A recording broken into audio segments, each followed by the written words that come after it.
Let's have a look at aged care and the threat of the coronavirus. Now, we're joined by Professor John McCallum, who heads up the National Seniors Australia organisation. Thanks for joining us, John. I appreciate it. Firstly, are you satisfied with the efforts that have been put in place to protect people, especially in aged care homes around the country, given the numbers of people who have died in them in New South Wales and Victoria? Chris, we're looking at 7 deaths today, and 5 of those aged care, older people in Victoria. And what we're looking at is something that's coming out of community transmission. But we should have learnt lessons from the Newmarch case in New South Wales. And in that case, we learnt that you need to get people out and to isolate them if they have the virus, and not to spread it through other people. But you need to act really quickly, and you need to act decisively.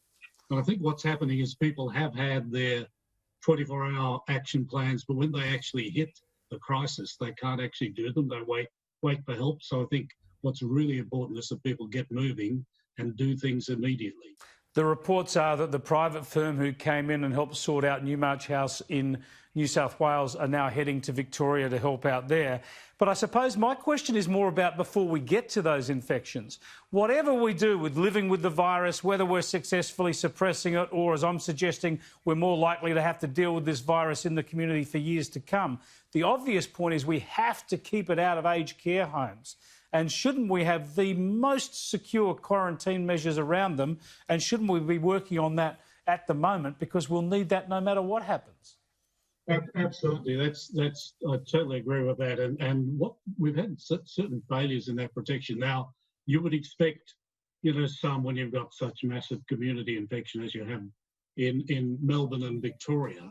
But if you go through your procedures, if you're thorough in what you do, if you do have a case, you isolate and protect and act immediately, this should be going better than it is. But what happens in a crisis is people don't act as well as they should.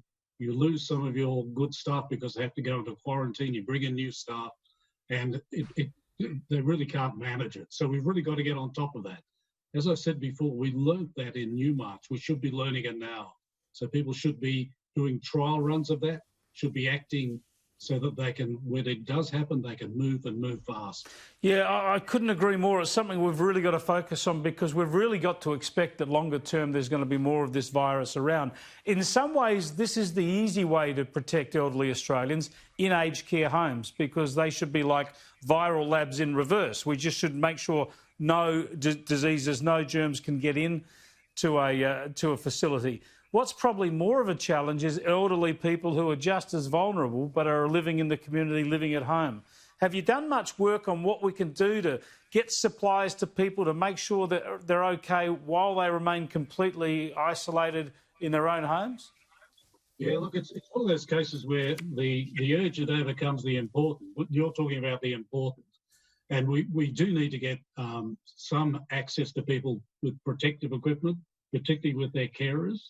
And we do need to allow them to be tested so that they have some priority in that, because that's hard to do, and to really bring that into the picture. Otherwise, we're totally focusing on when things go wrong and not preventing things and making them happen in a way that's very positive. So I think that's a really important point.